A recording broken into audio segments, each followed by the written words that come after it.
pledge allegiance to the flag of the United States of America and to the republic for which it stands, one nation, under God, indivisible, with liberty and justice for all.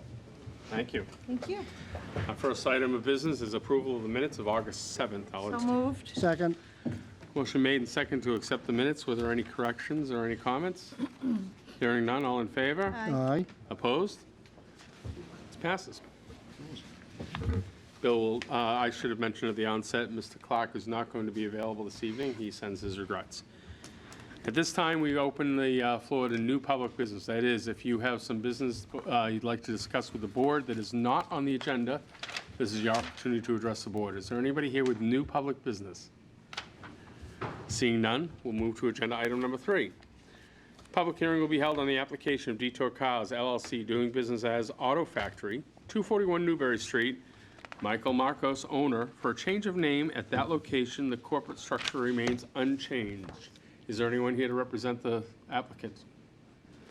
Could you go to the podium, introduce yourself, and tell us what this is about, please? Hi, my name is Nick Marcos, and I am one of the owners of Detour Cars, which is now Detour Cars LLC Auto Factory.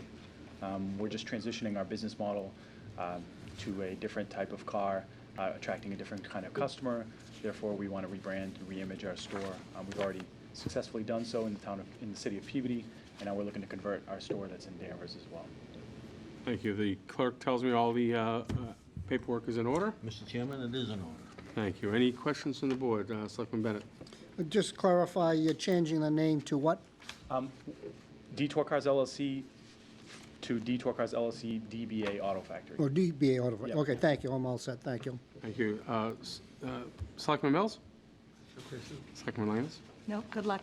Thank you. I have no questions. How long have you been in Danvers as a Danvers?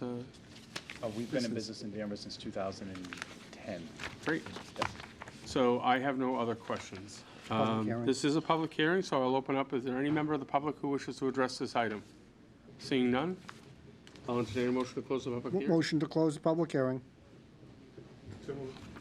Motion made and seconded to close the public hearing. All in favor? Aye. Aye. Opposed? I'll entertain a motion on the application. Mr. Chair, make a motion that we approve the application of Detour Cars LLC, DBA Auto Factory, 241 Newbury Street. Michael Marcos, owner, for a change of name at that location. The corporate structure remains unchanged. Motion made. Do I have a second? And Second. seconded. Any comments, further comments? All in favor? Aye. Opposed? Thank you very much. Good luck to you. Thank you. Good night. Sorry, Mr. Chairman, I forgot Bill wasn't down there. I never have to say I'll it. keep fishing, that's all right. All right, agenda item number 4. A public hearing will be held to consider whether the license to sell alcoholic beverages held by Osborne Tavern LLC, doing business as Osborne Tavern, Joel Hartnett, manager, 49 Maple Street, should be suspended, revoked, or limited in any manner. Mr. Town Manager, do you want to open, or should we go right to the chief? I think we can go right to the chief. All right, Chief, if you'd like to address the board? Good evening. I know that you've already received copies of the reports.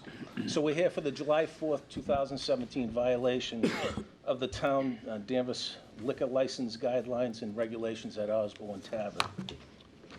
Specifically, Section 8, subsection A, which stipulates calling for the police and medical assistance as necessary to protect patrons against injury or to evict unruly patrons or to uncover unlawful conduct or to give medical assistance and provide police with requested information. Also, subsection C, it is the affirmative responsibility of the licensee to report to the Danvers Police any calls for safety or medical aid or report any illegality discovered on the premise.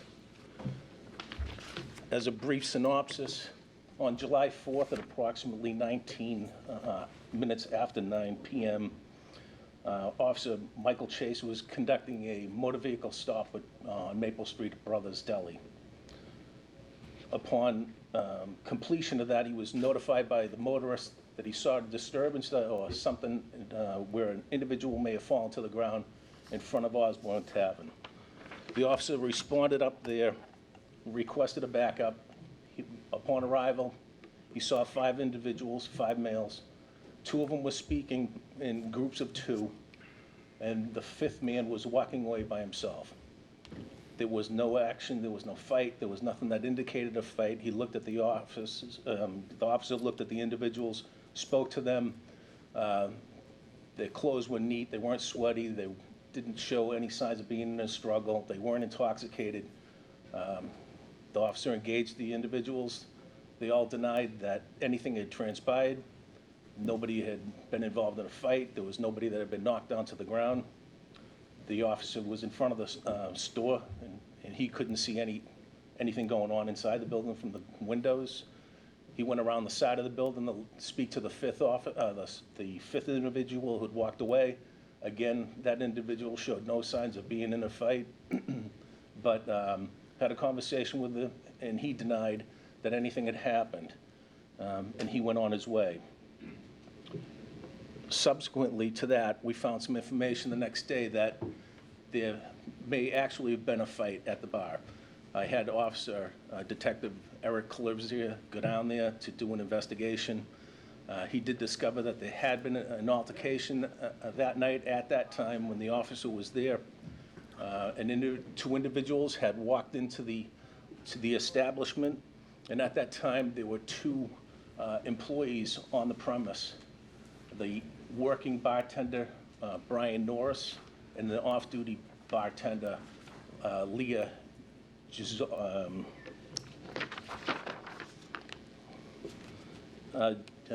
Genduso, excuse me.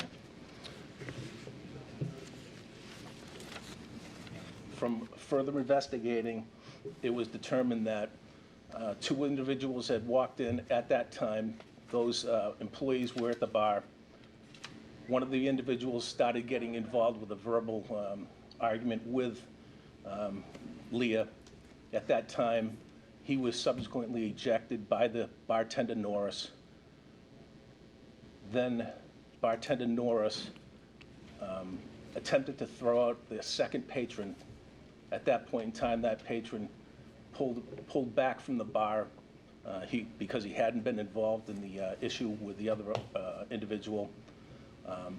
That's when Genduso took it upon herself to actively participate into this issue. She attempted to grab the arm and hand of this patron. It caused the beer to go out of control, splashed another woman that was in the area with beer. They struggled. Bartender Norris came out from behind the bar, also was physically involved in the altercation, started forcing him towards the door. And that time, a third a patron that was there got involved with the altercation, assisted in pushing him out the door and knocking him to the ground. And that essentially is the facts. I would like to add, though, during the conversation, investigation with the owner, we know that the owner wasn't present at the time, but he was very cooperative, and he was helpful throughout the process. Thank you. Chief, before, I'd like to hear from Joel in a moment, but before I do, at the last meeting, not specific to this case, but because it came up in relation, there was a discussion about the guidelines and your discussion with the ABCC, and subsequently asked the town clerk to discuss with the ABCC the application of our guidelines as far as authority that may or may not relate to this discussion. Mr. Chairman, I did have a conversation after the board's last meeting relative to this case.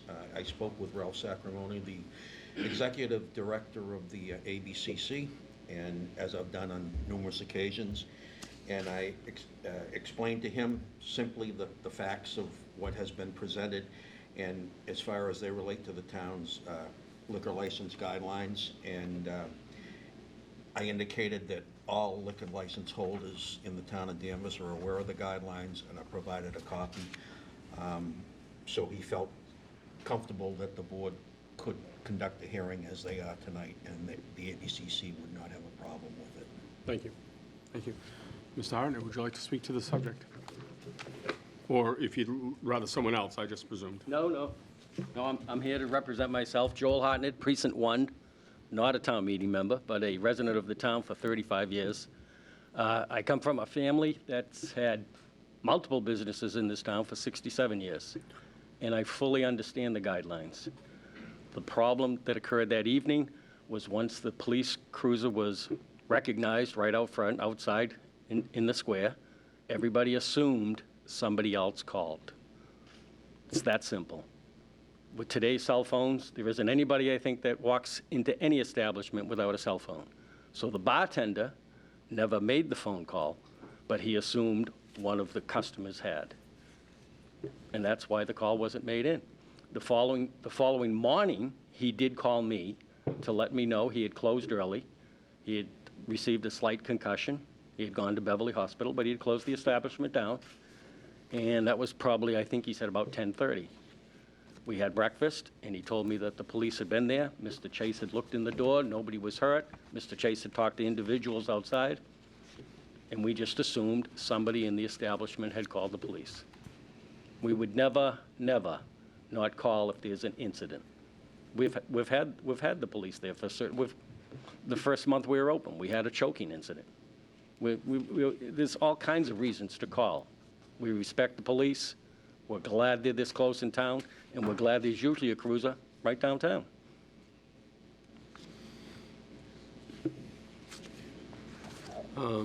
Is there anything else you'd like to add? It was fine working with Detective Clarizia. I have given him any film that was there that evening. He has done a thorough investigation.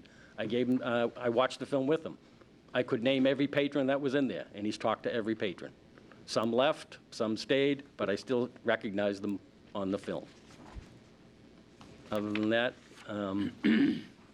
it's not the kind of fuzz that the Salem News wants. It happens very quickly. It was probably over in 2 or 3 minutes, and I'm sorry that it occurred, but it did occur. As far as not calling the police, I was as helpful as I could be after the fact, and everybody thought that somebody else had called. Thank you. I'll open it up to the board for discussion. Selectman Langley's? Oh. Thank you, Joel. Thank you, Chief. You've actually explained something that I asked the chief at the last meeting, but there are a few mistakes were made here, and that first one was the first patron that was asked by a bartender to leave left. And if I'm not mistaken, an establishment has the right to ask somebody to leave. Is that correct, Chief? Yes. Okay. The second person did not. It doesn't matter That's to correct. me that, and I've been a bartender, and so I understand how this works. The second person didn't leave. The non-working employee was totally out of line. Should have kept her nose out of it. Didn't like the motion she made. I read the whole report, and I wasn't too happy with her. But at the time, she was not on the payroll for that evening, and therefore she was out of. I was surprised that somebody didn't charge her. The thing that I would have said you were wrong in is the not calling the police. But as I said, at the last meeting, my first thing to the chief was, there was a police officer there, didn't somebody say anything? And there was a term in the report, and I forget it, but the police officers, there were actually 2 there, if I'm not mistaken, that were discharged because of a call or whatever. Correct. But they did question.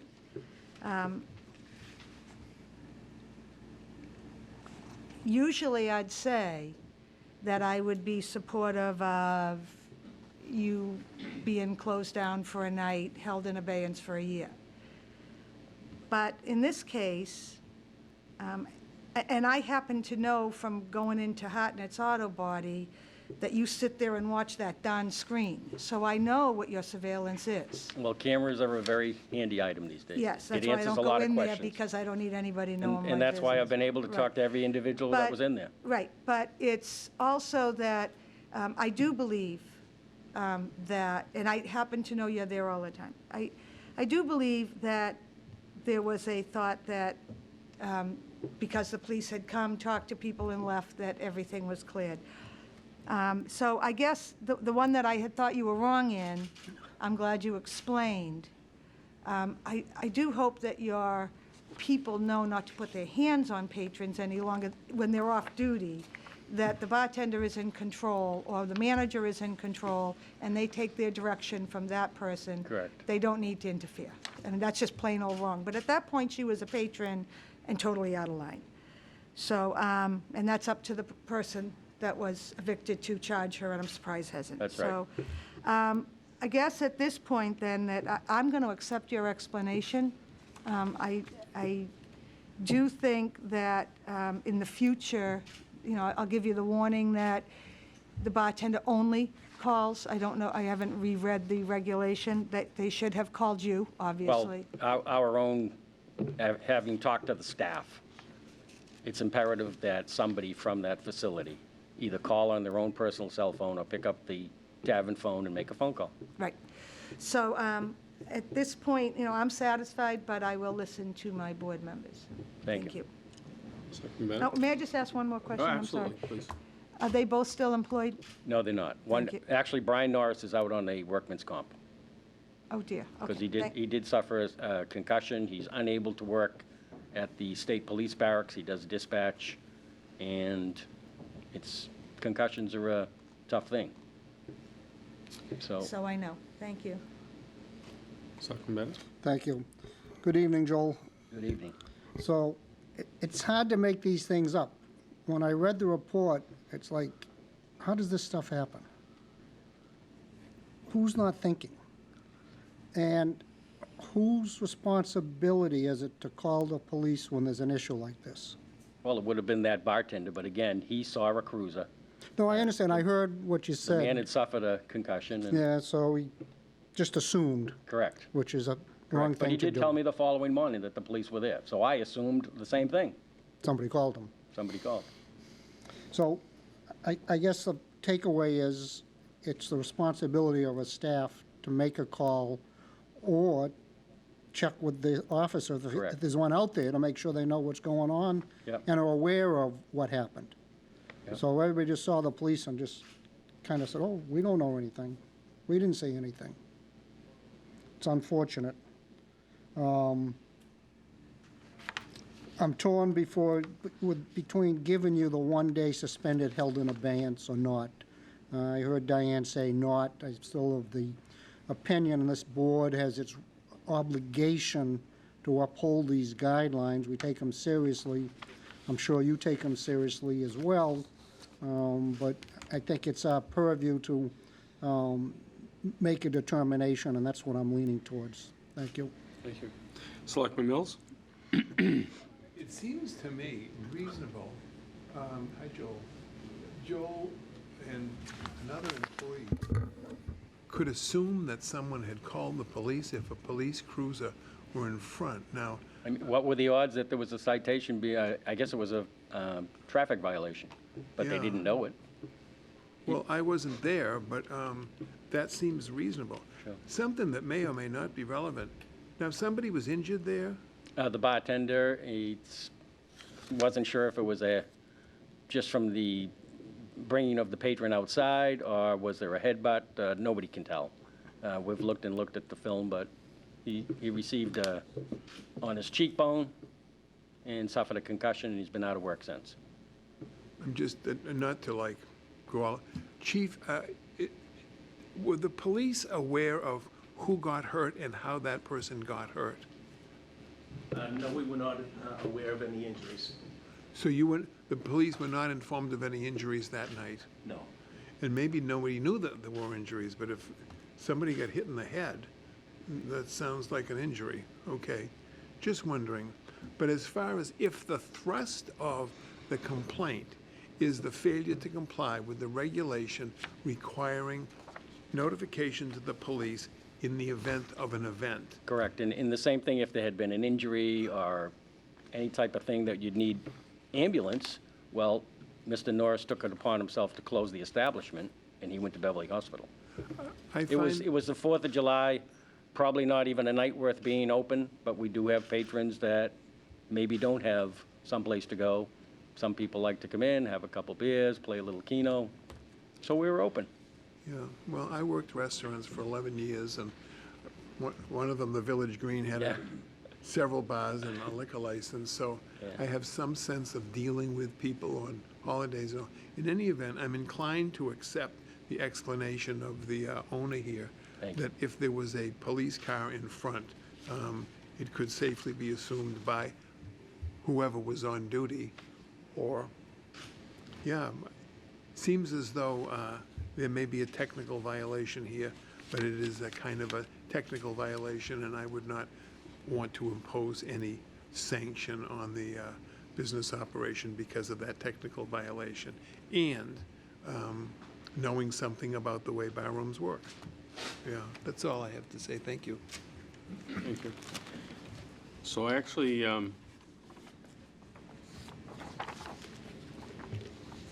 lot of the information we have is based on the detectives coming the next day. So I have a question for the chief. It's hard to tell by the original Officer Chase, his report. As I understand it, after reading it, he approached the two separate parties of two people each, talked to them, then went and talked to the lone person. Is there any indication that he talked to anybody inside the bar, like anybody who was working at the bar? And No, asked, no, he did not talk to anybody directly inside the bar. okay, But no one from the bar approached him either. okay. So it wasn't that, okay. That's an important distinction for me, only because the ambiguity of who called the police, it remains ambiguous. If the, and this is not at all finding fault, I'm just saying my thought process, which is, if the officer had gone inside and said, hey, had anything happened in here, and someone, and the employees had said, no, nothing happened, then I would be taking a different course, a different tack. Excuse me, Chief, if I can add to that, the officer did open the door and asked if everybody was okay.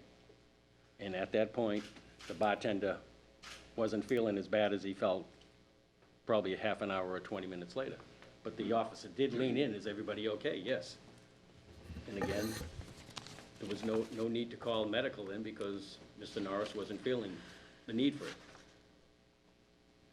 Okay,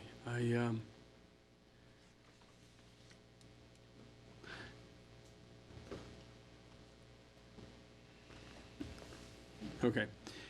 So my thought process is that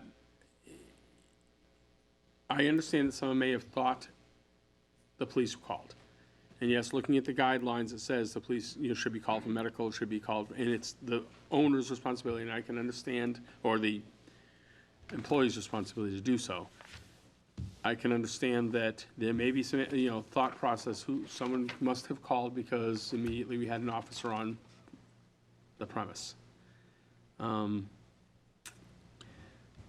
concerned that an employee, when asked if something had gone on, didn't offer that, yes, that was the case. No, I don't think he was asked, did something go on? The officer asked, Is is everybody everybody okay? all right? And at that time, everybody was all right.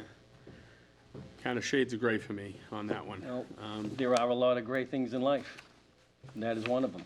It happened that way, and I understand, and also, the cruiser was called to another incident. What it is, I can't tell you, but they tell me that they got in the cruiser and they left.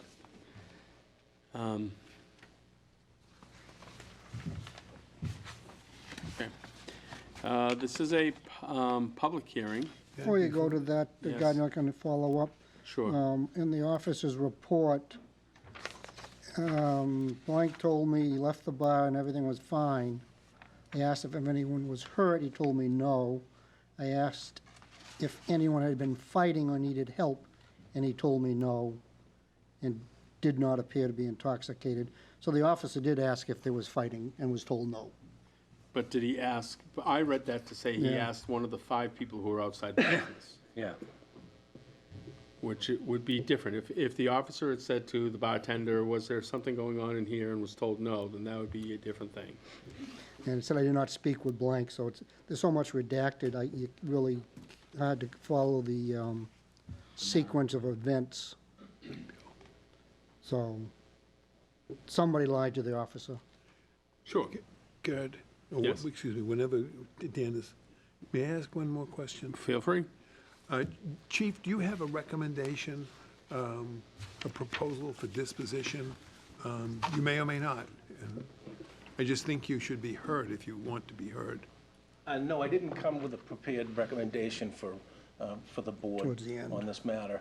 The only thing I did want to add is there was an affirmative action required of the employees to come forward and make themselves known to the officer. Nobody did that. And further hearing that the officer actually did stick his head inside the door to say something, I think compounds that. And no one stepped forward to say anything. Thank you, Chief. I'm in agreement. You're right, there is gray here, but I'm in agreement that when the officer went into the establishment, Stephen stuck his head in, that I think that it was compelled that the business should have said, yes, something happened here.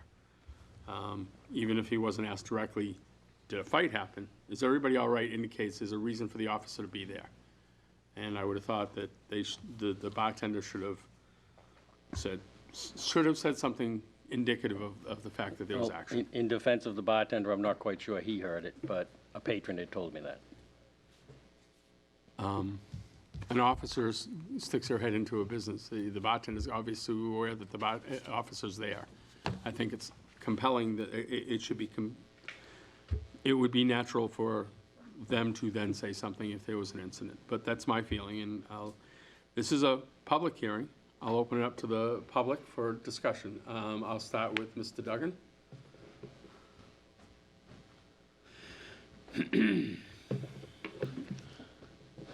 Thank you, Mr. Chairman. Matthew Duggan, Town Meeting Member, Precinct 1.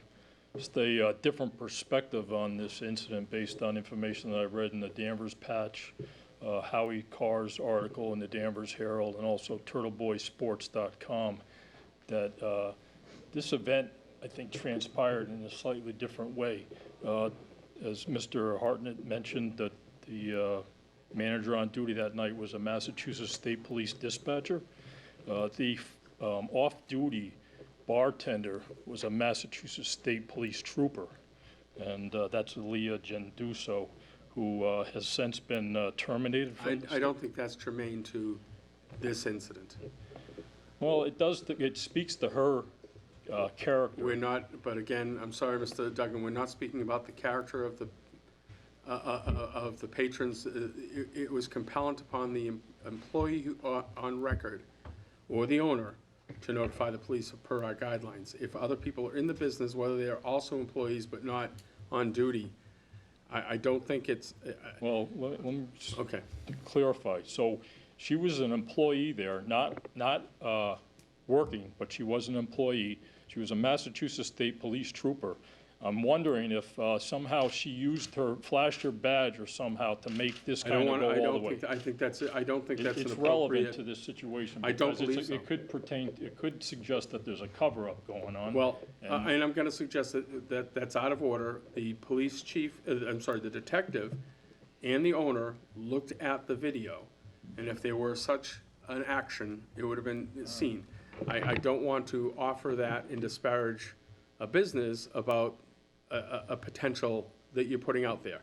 It's not a potential, this is The board public. works on the facts as presented, and I don't believe that is germane to this. All right, well, just one final word. I think this establishment should vet their employees or the people that they hire. They should do a deeper dive on these people's backgrounds. Thank you. Thank you. Mr. Bradstreet.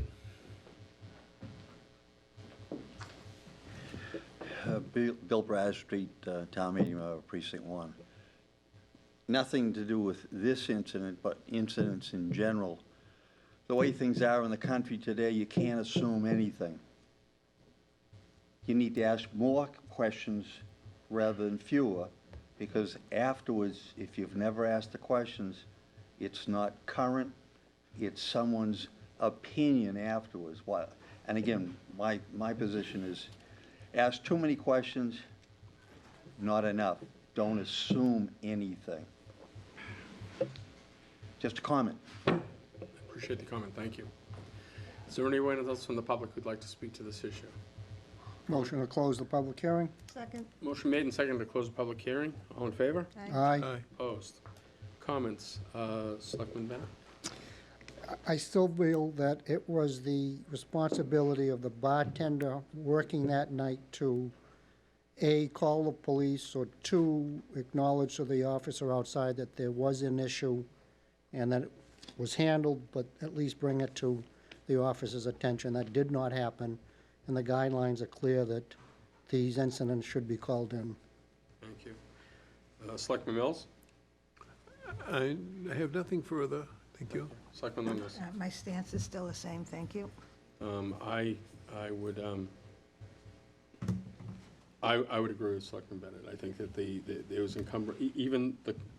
even if there was confusion about the call, who made it, who didn't make it, I think that the guidelines say that the business is responsible for making sure the police know of something going on. And when the officer stuck his head in the door, if he hadn't done that, I was willing, I was on that side of the scale. But hearing that he did do that, and that no one in the business offered that there was an issue, and obviously the other patrons didn't offer it, but we're not expecting them to. That's not their responsibility. The responsibility lies with the employee in the business. So I'm more inclined to side with your direction, but I will entertain a motion. I move that we have no action. I have a motion of no action. Do I have a second? Second? There's a motion made and seconded. Any more discussion on the motion? All in favor? Aye. Aye. Opposed? No. No. So the motion fails, it's a tie vote. That's correct. Is there any other motion on this issue? You want to go down that road? I make a motion that we have a one-day suspension held in abeyance for a year. Is there a second to the motion? Second. There's a second to the motion. Is there any more discussion on the motion? All in favor? Aye? Aye. Aye. Opposed? No. Passes 3-1. Thank you, Joel. We hope that situations don't occur in the next year, and it will be held in abeyance for one day. Thank you. Thank you. Thank you, Chief. Item number, I'm on number 5, thank you. You're The welcome. board has received an application by High 5 EM, Ashley Steves, co-owner, 147 Sylvan Street, and the Simply Fit Studio for a 5K Thanksgiving road race to benefit the People to People Food Pantry. To be held on Sunday, November 18th, 8 a.m., beginning at Hobart Street parking lot. Is there someone here to speak to that? Would you please go to the podium and introduce yourself and tell us all about your event? Free publicity. Who doesn't love good free publicity? My name is Rachel Novello. I'm a lifelong resident of Danvers, and I am the owner of the Simply Fit Studio. Of the what, please? Simply The Simply across Fit from Studio? Lions Ambulance. Yeah, right across from where Cassie's Travel used to be. I've been in business in Danvers for 18 months. My prior location was at the Sheridan Ferncroft, or what is now the Doubletree Hotel, and I moved to the Maple Street location in January of this year. I have been an athlete my entire life. I'm a personal trainer. I'm a group fitness instructor. I have 7 employees that work for me, all of whom reside in Danvers themselves. And I've always had a dream to bring a Thanksgiving road race to Danvers.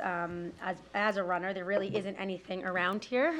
There is the one in Salem that's 5 miles. There's also the Feaster 5 that draws about 10,000 people to the Andover area. But I really wanted something here. I know how big Thanksgiving is with the football team and the band. I was a member of the band, as was my husband. And so this has been something I've been thinking about for about a year and a half now. I met Ashley through working as one of the sponsors on Griffin's Gift. The Simply Fit Studio was a sponsor there. We're very close family friends with Lamar's. And so Ashley and I built a relationship, and I approached her and said, here's my idea. What do you think? And we started talking, and I thought that the People-to-People Food Pantry helps families here in Danvers. And if we're going to do something that's going to benefit anybody, it should benefit our own hometown. And so I approached them, and they are thrilled to be involved. They're thrilled to be the recipient of our fundraising, and they're going to be on hand not only to volunteer and help us with the race, but also to collect non-perishable food items that all runners will be asked to bring with them. And so that's kind of where the idea came from, and it's my hope that it's something that we will be able to bring to town and really involve a lot of the local businesses and the local community in. I've already spoken with a lot of the people at Danvers High School, the football coach, cheerleaders, and the band, as well as Falcon Eyes, are all willing to participate in the day's events to make it very community-focused. So that is my hope. Great.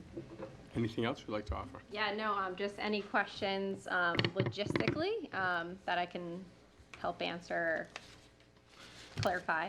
Well, the clerk has looked at the application. We see that we have all the appropriate sign-offs. We also have a letter of support from the food pantry and from Maple Street Church. And I will say this is the most thorough application I've ever seen, including not just a map, but the elevation of the route. That's all, actually. Try to So be as I thorough will as open it up possible. to board members. Selectman Mills. I don't know where you get the energy. Best of luck. That's all he saw was how energetic you were. I think you got his vote. So, just so I'm clear on something, because he was talking to me, is this going to be at all during the game? Are we home this year? No, this is the Sunday before. yeah, it's Oh, not on Sunday Thanksgiving. before, Yeah, it's not okay. on Thanksgiving. There are too many other things involved on that day. I don't know, I think they would have liked you to run through, but, I know, it was a thought, but there are, like, the Thanksgiving Day race in Salem and also the Feaster 5. We know that there are people that love those races too, so we wanted to give everybody a little bit of leeway time and also hope that maybe more of the community will be home rather than away and be able to be a part didn't of we it. used to have a turkey trot that used to leave the Leahy Hospital, the Beverly Hospital at Danvers Leahy? Didn't we used to have, yeah, there was, okay, so that must be gone now, you're saying It we is. don't have Yeah. one in Danvers? We Oh. don't. Well, and also, we've seen you a few times, and you started out the first time with a quick lesson, and you've really Yeah. done a lot with it. Great job. Thank You you. really have hung in there.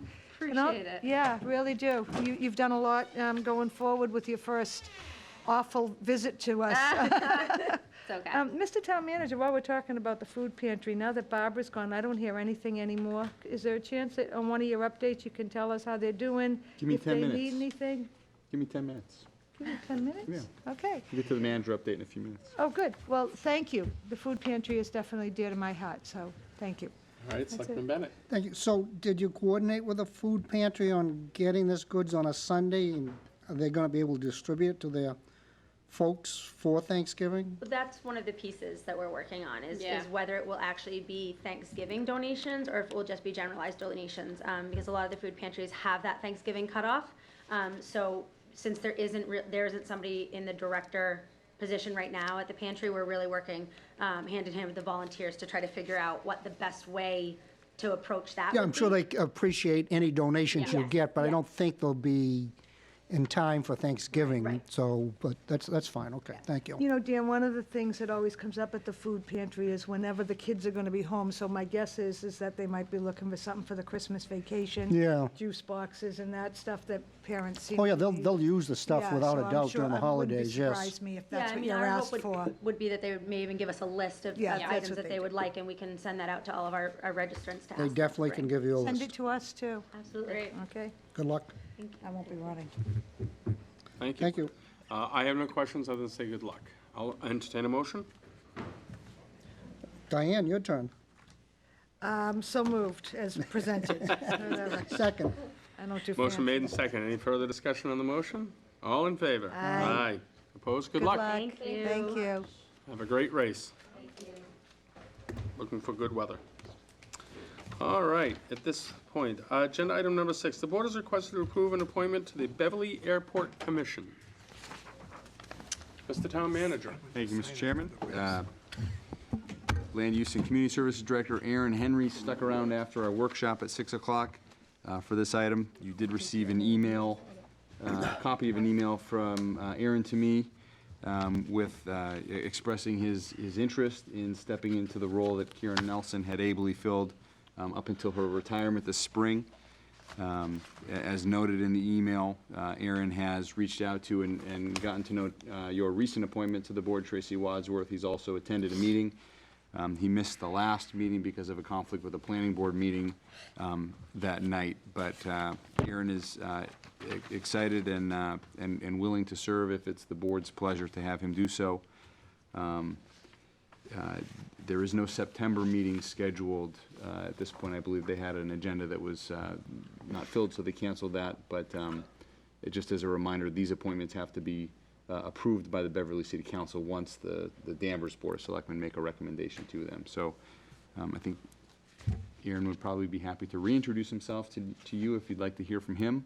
But again, I think he's prepared to step in and follow in the footsteps of Bruce Eaton and Karen Nelson as the staff appointment to this board, and work closely with Tracy on, among other things, the report that she prepared this summer, which you received a copy of tonight, in terms of what's going on at the airport. Aaron, would you like to say anything, or it's up to you?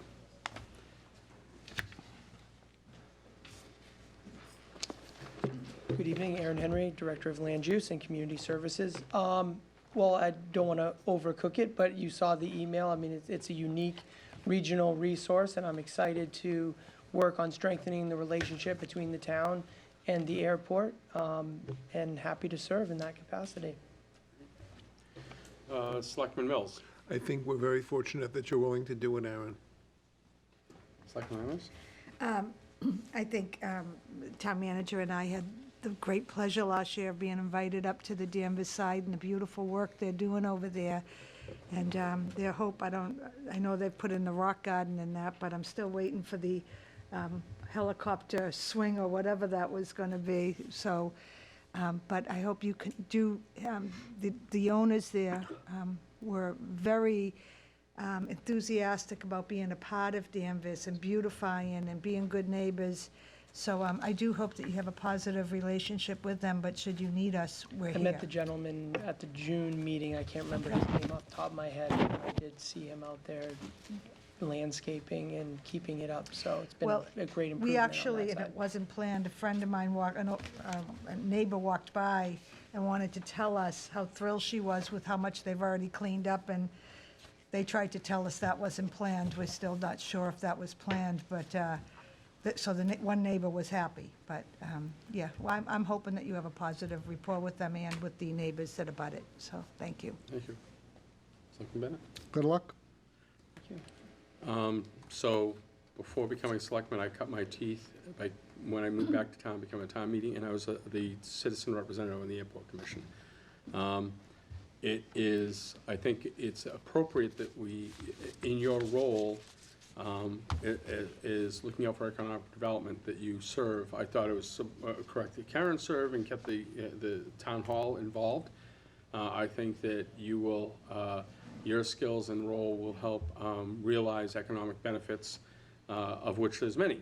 The Airport Commission itself is land management and property management. Anything off the ground, anything 1 inch off the ground or higher is all FAA, and really not at the purview of the Airport Commission, other than to make sure the runways are safe, apply for the appropriate grants, and so on and so forth. So I look forward to having you in that role, representing the town in its economic interests as well. Tracy does a great job as a citizen representative with her background in aviation, and is really the liaison for communication, which she has done a tremendous first effort by the information she has provided to us. I would ask the town manager at some point, I think, as I've asked that we have other boards and committees come before us and give a presentation at a meeting about what they're up to and showcase themselves a little bit.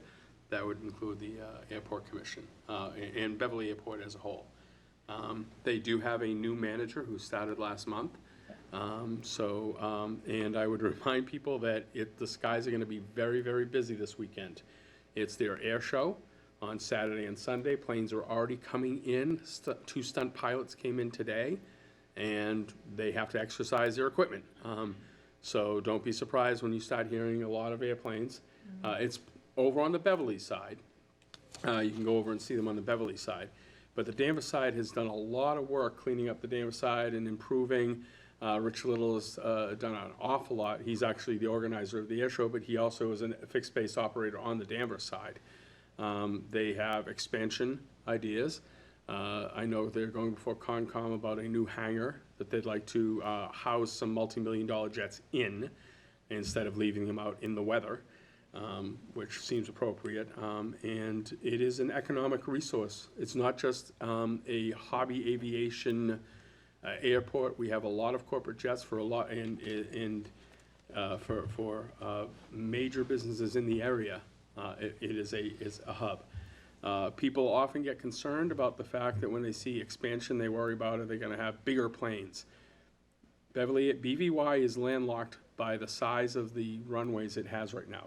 They're not going to get any longer. There's no room to make them longer with the run-up and areas on both ends. So they are limited in size to the aircraft that can come in and leave the airport. So there should not be any worries that we're going to become a mini Logan. We are not a emergency location in case Logan gets overfilled. We can't handle their planes. So there's a lot of economic benefit. There's a lot of, no doubt, recreational benefit to it as well. But I think that particularly the economic benefit and your oversight to help encourage further economic development that helps the Danvers side as well is appreciated. This is not a public meeting.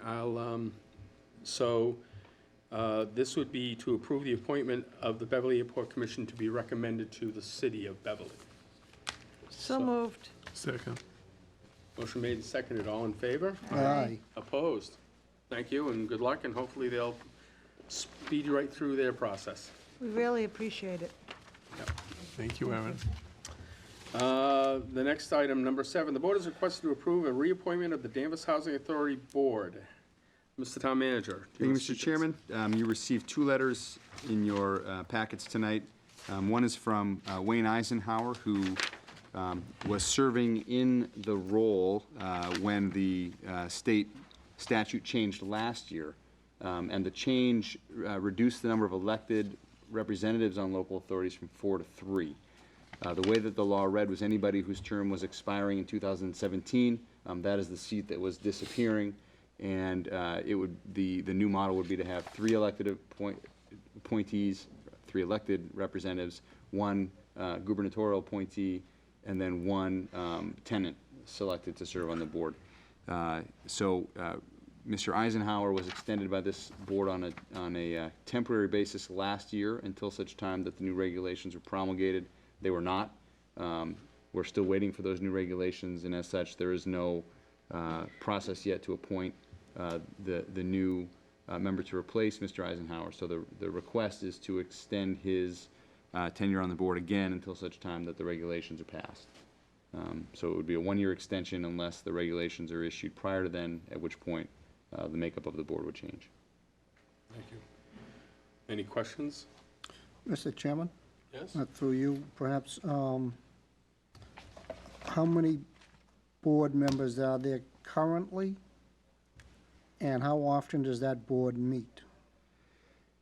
Off the top of my head, I'm not sure about the regularity of the meetings, but I believe they have 5 members, and Wayne would be one of those 5. So there's currently 5? And there will be 5, but the makeup will change in that 4 used to be elected, and there was 1 appointed. Now there will be 3 elected and 2 appointed. But until the regulations are put in place, they have no mechanism to appoint. And so a year ago, we expected those regulations to get issued. They have not been issued after a year. So rather than have a vacancy on the board, the request is to extend his appointment until those regulations are in place. And we do not have a time frame for the regulations. So the question is there a benefit to the housing authority to have this person reappointed? And would there be a hardship if he wasn't? The letter from Cindy Dunn, the director, doesn't indicate one way or another whether there would be a hardship, but there is no indication in her letter that she would not like to see the seat filled. So I think having 5 members simply makes it easier in the event that there's an absence, that they can get a quorum together in order to conduct business. Okay, thank you. Are there any other questions? No, thank you. Well, I did see the observation. I looked in Cindy Dunn's letter for a recommendation, and there is none. And I think, does the town manager then make a did you make a recommendation, Steve? I don't have a recommendation here. I noticed the same regarding that letter. There's neither a recommendation for or against, Well, simply it an observation. troubles me a little bit that there is no recommendation by Cindy. It's just noticing that there is, the appointment will expire. We have a meeting in 2 weeks. There would be no hardship in having staff reach out to Cindy in between and just simply tabling this until the next meeting. Motion to table, is that appropriate? Second? Motion made and seconded to table the appointment. All in favor? Aye. Opposed? With the understanding that the town manager will reach out for a recommendation by Cindy Dunn. Thank you. Agenda item number 7, the town manager report to the board on various items of interest. Thank you, Mr. Chairman. I'll start with personnel related updates. As I noted during our workshop earlier tonight, Mr. Henry has been keeping the Human Resources Department busy this summer. We have made offers that have been accepted to two very talented individuals to fill our vacancies in the planning division. So our expectation, we don't have final confirmation yet, so I'm not going to announce names tonight, but we do have acceptances by both individuals, and we think by early October we should be back to full staff in that division. And given what's coming with respect to the efforts to update some of the zoning in the downtown, I think Aaron is eager to have the reinforcements arrive. You redid that department, so could you tell me what the titles of these two people are? There's the first position is titled Planning Director. That title it reflects this would be the senior sort of technical planning position within the department, and also the person who's tasked with some economic development role and responsibility, which is something that we had talked about during the budget process. And I think one of my objectives for the year is to put a emphasis, and we found somebody who we think is going to be able to move us forward both from a sort of strategic planning and process, as well as being a partner and liaison with our business community to put some planning in place with respect to some of our areas, and also to, I think, take a lead role on our rezoning effort. And then the second position would be the principal planner position.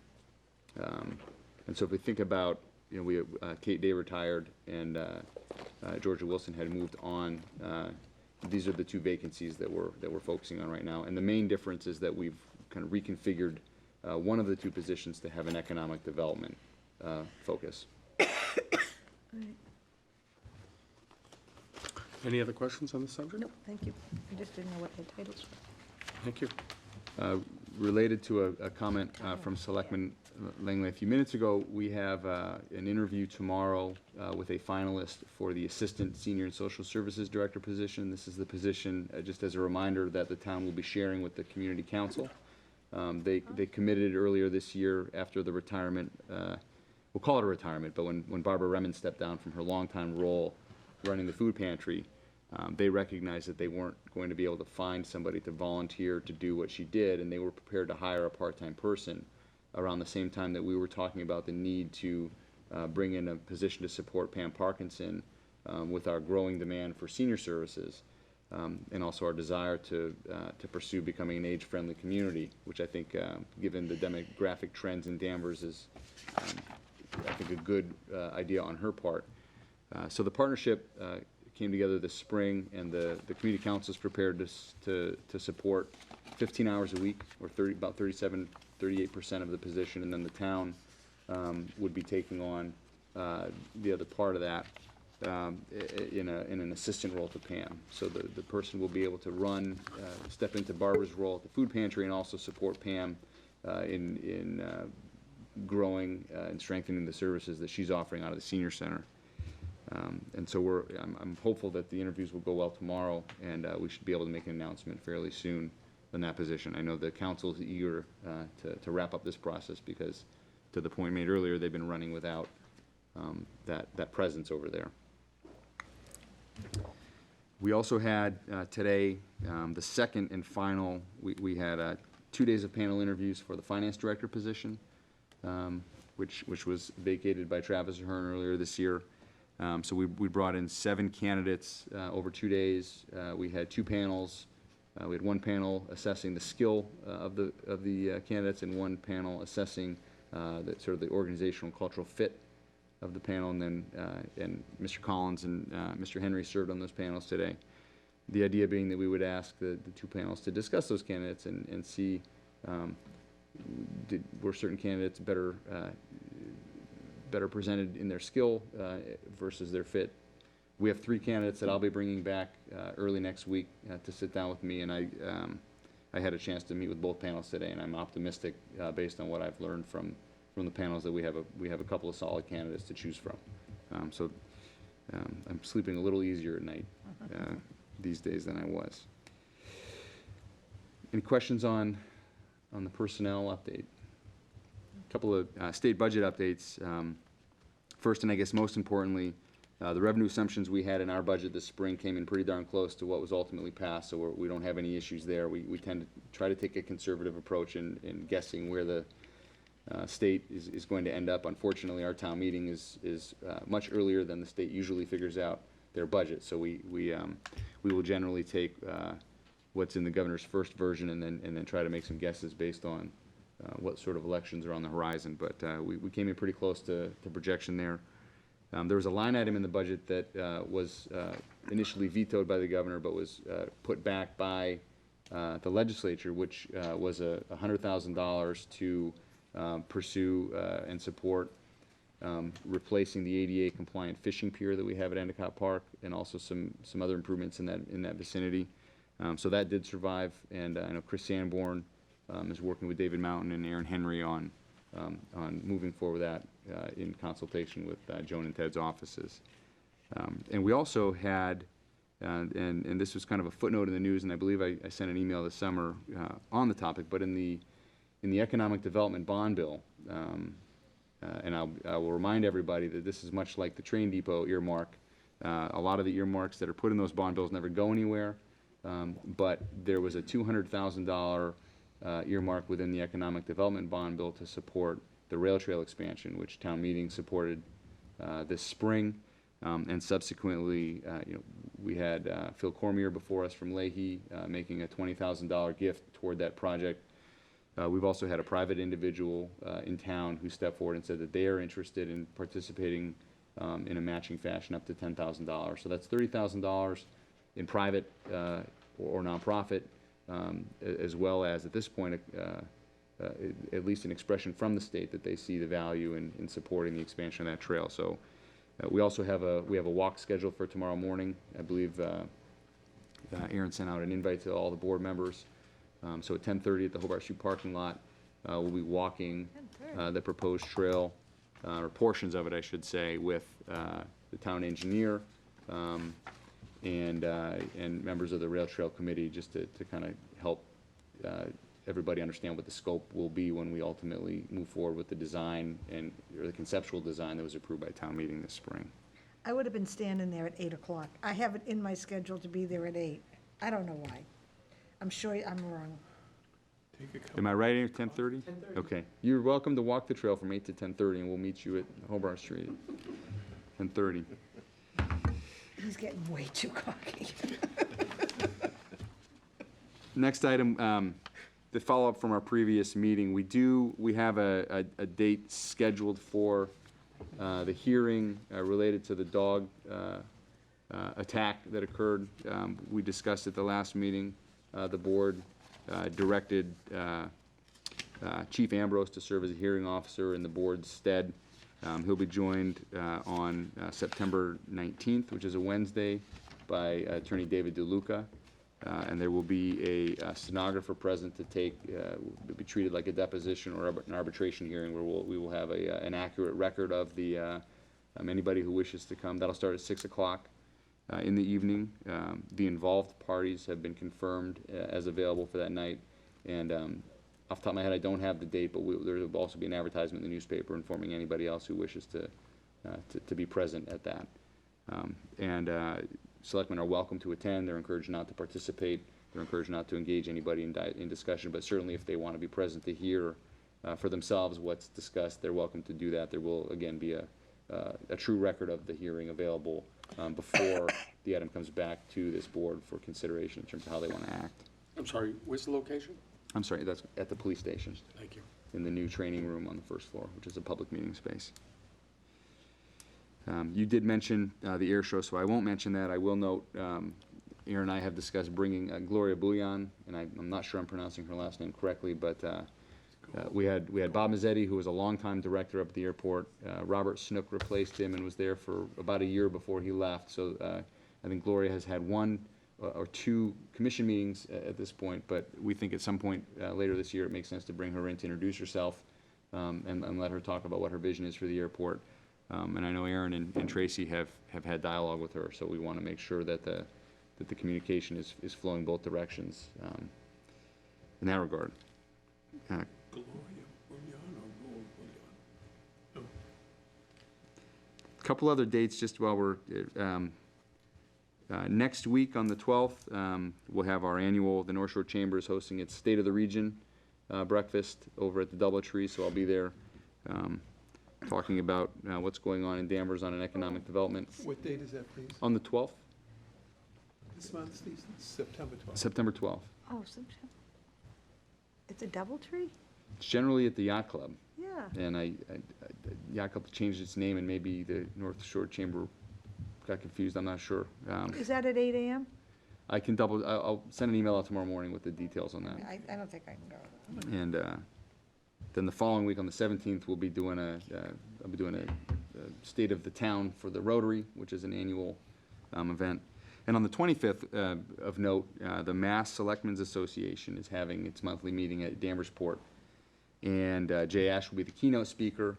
I'll be at the ICMA conference, but Aaron is going to present on behalf of the town in terms of what's happening on the economic development front. And Gardner will have an opportunity as the chair to comment on, from the selectmen's perspective, kind of the items that Aaron is presenting on. If anybody is interested in attending that, we can just shoot Ann an email and we'll make sure that we get an RSVP. I already registered for Good. the MMA, but Then they you're keep sending me reminders, so I'm confused. Am I indeed registered or not? We can call, we have contacts, we can find out, Dan, if you'd like. Yeah. Appreciate it. I will not be in the state. You want me to email you or? Sure, yeah, send me an email, that'd be great. And that's all that I had. All right, are there any questions for the town manager on his items of interest? Hearing none. Agenda item 9, the board will consider the consent calendar. So moved. Second, All in favor? aye. Opposed? All right, that passes. Then we'll move to correspondence, selectmen's new business, previous new business, and selectmen closing comments. I'll start with you, Mr. Mills. I noticed for the election on Tuesday, I saw a board up noting, voting, and I thought, as usual, the field house was beautifully managed, so congratulations, I guess, mostly to Joe Collins for supervising that. A great election day. And the only other thing that was brought to my attention this week is trees blocking stop signs and other signs in Danvers. Particularly, someone pointed out to me, coming out Chester Street onto, and that was at Asher Purchase. I think that's Ash Street, coming out Chester Street to Ash Street. There's a stop sign there. It is completely blocked by vegetation. Now, 50 years ago, we had a shade tree department. I don't know what we have now, but I suspect that there is some DPW people. Forestry and Grounds now, it's not the Shade Tree Department anymore. I like that name But they better. would love to hear from, we can't be everywhere, but I think when we are informed of these, we go out and address them. That's a public safety concern. Yeah. But we do rely to a certain extent on on residents reporting these things so that we can send a crew out to take care of it. I kind of like the sound of Shade Tree. I like the name of that better. Well, that was Kurt King was the chair of, he was also on the Board of Selectmen. But he was a grand, wonderful Danvers guy, and he was the head of the Shade Tree Department when I was just entering late middle age, or entering middle age, whatever. Thank you, nothing else. You're welcome. Next meeting, you'll need to turn your microphone around so people can actually hear you. Oh, how did I get over there? I had it over to him once, Well, but, I was gossiping. Ah, I did not want okay. it to be publicized. well, you know they can hear through my microphone. Yeah, Oh, no, I didn't know that. select, anyways. No, just if you're gonna take the walk tomorrow, lots of ticks on that little path, so, long pants, socks. Right, Mr. Duggan? Lots of ticks.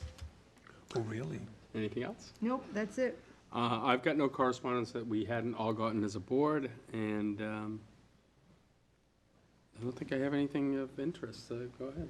Before Dan, I want to thank David for mentioning the election, and I want to go on record, and I was remiss in not mentioning that. We had, I think, turnout exceeded expectations on Tuesday. It was a hot day, and Joe and his, all of his staff that come out, the election workers and poll workers that come out, did a great job. It was a little warm in the gym, but they suffered through, and I think Joe reported to me we had 18% turnout that day, which was pretty high for that. So, Yeah. thank you, David, and thank you, Joe. Thank you very much. Mr. Joe, thank you for manning that, your position there the other day, and it was warm. It was warmer in the building than outside. Yeah, None of your workers were complaining. it was a struggle, everybody survived, and I Yeah. think anybody that worked it can't wait for the weekend to come to re-energize. But the workers did the yeoman's work for that day, and I can say that there were no incidents related to the heat, other than we're all a retired bunch at the end of the day. Now, are you going to the new machines in May? That would be the plan. Okay. Yes. Yep. There'll be one more use of the optical scan, and that will be in November.